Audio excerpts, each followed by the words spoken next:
Everybody, हम सबको मालूम है कि मॉनसून आ चुका है और मॉनसून में सबसे खतरनाक और कॉमन बीमारी वो है डेंगू, जिसे अंग्रेजी में डेंगी कहते हैं। ये एक मच्छर काटने की वजह से होता है। मच्छर के अंदर वायरस होता है। ये वायरस डालते हैं बॉडी में, जहां पे हमारी बॉडी में सेल्स के अंदर ये मल्टीप्लाई होते हैं और फिर सारी दिक्कतें पैदा करते हैं। डेंगू यूजुअली 3 फेजेस में होता है।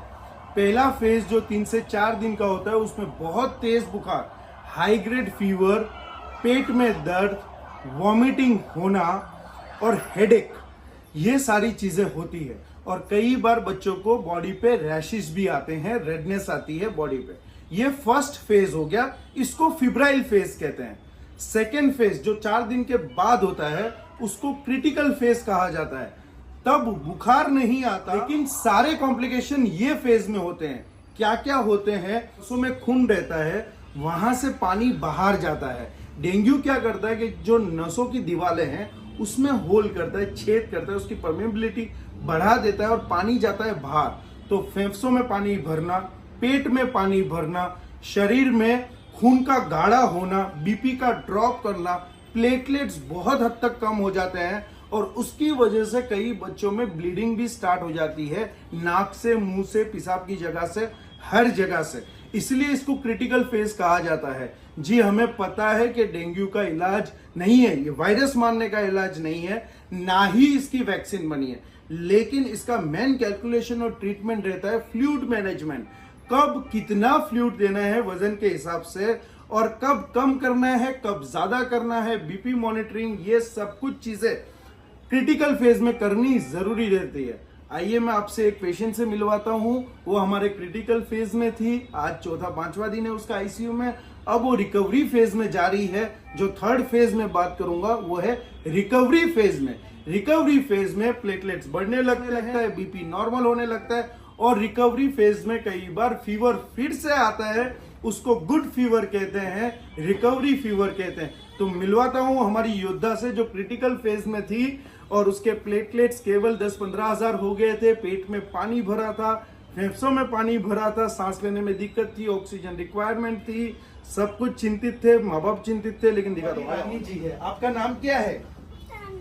Tanvi. Tanvi is a very sweet girl. देखो, नहीं रुको, तन्नू आ जाओ, मम्मा आ जाओ, कोई दिक्कत नहीं। तन्नू मैं कुछ नहीं करता ना, हाँ, गुड गर्ल। देखो, तन्नू को पेट में पानी भरा है, इसको असाइटिस कहते हैं। आप देख रहे हो अम्बिलिकल स्ट्रेच हुआ है, इसको असाइटिस कहते हैं। मैंने बोला कि लीकिंग फेज में, जो सेकेंड फेज में, क्रिटिकल फेज में पानी भरता है, ये पूरे पेट में पानी भरा है, इसलिए अब ये धीरे धीरे कम होगा। ये सूजन आती है, आंखों में सूजन आती है, लेकिन अभी तन्वी रिकवरी फेज में जा रही है तो आंखों से सूजन कम हो गई है और अब ये धीरे धीरे सारी सूजन कम हो जाएगी और इसके प्लेटलेट्स भी बढ़ने लगे।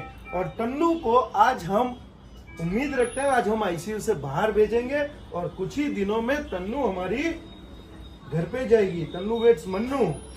और तन्नू को सब लोग परेशान करते हैं मेरे अलावा, है ना तन्नू? सब लोग परेशान करते हैं ना, सब लोग इंजेक्शन मारते हैं, क्योंकि डेंगू में रोज रिपोर्ट करवाने पड़ते हैं ये देखने के लिए कि खून कितना गाढ़ा हो रहा है, प्लेटलेट्स कितने कम हो रहे हैं। मैं ये बता दूं कि अगर प्लेटलेट 20,000 भी हो और कहीं से भी ब्लीडिंग ना हो रही हो तो डेंगू में प्लेटलेट्स देने की जरूरत नहीं रहती, अनटिल एंड अनलेस ब्लीडिंग के कोई भी आपको साइंस दिखे। तो मैं हर जगह देखता हूं कि लोग प्लेटलेट्स बहुत चढ़ाते हैं, ये गलत चीज है, क्योंकि डेंगू वायरस खुद प्लेटलेट्स को खा जाता है, तो उसका कोई मतलब रहता नहीं है। अगर ब्लीडिंग हो रही है कहीं से भी, माइनर ब्लीडिंग भी, तो 20,000 से नीचे प्लेटलेट जाते हो तो आपको प्लेटलेट ट्रांसफ्यूजन देना है। बाकी इसका केवल मैनेजमेंट है फ्लूइड मैनेजमेंट। सही वक्त पे कितना फ्लूइड देना है, सही वक्त पे डेंजर साइंस को पकड़ो और सही वक्त पे इलाज करो। और माँ बाप को भी धन्य है कि क्रिटिकल फेज में ऐसा रहते हैं, फिर भी हमारे पे विश्वास जताते हैं, डॉक्टरों पे विश्वास जताते हैं। और हमारा भी थोड़ा नेचर ऐसा है कि हम थोड़ा कॉन्फिडेंटली इनको बोलते हैं कि ठीक हो जाएगी। तन्नू आप मत हंसो, सिर्फ हंसना मुझे अलाउड है। तन्नू वेट्स मनो। तो ये कहानी तन्नू की थी। डेंगू की सीजन आ रही है तो बचना कैसे है? मच्छर से बचो। मच्छर मलेरिया भी करता है, मच्छर डेंगू भी करता है, मच्छर और चिमनपुरा कौन सा virus? Chandipura virus. Chandipura virus भी करता है। सारे वायरस ये मच्छर लेके घूमते हैं। तो नाना पाटेकर का डायलॉग सही था, लेकिन यहाँ पे बच्चे परेशान हो जाते हैं। तो आसपास सफाई रखिए और डेंगू का मच्छर क्लीन वाटर में डेंगू का ब्रीडिंग होती है, तो आपके घर के आसपास जमा क्लीन वाटर भी नहीं रखना है। तो रेनी सीजन एंजॉय के साथ साथ बच्चों का और आपका ख्याल रखिए। Thank you so much. और तन्नू ने जैसे डेंगू वायरस को हराया है, वैसे बहुत सारे बच्चों ने थम्स अप करो। Tannu come on thumbs up.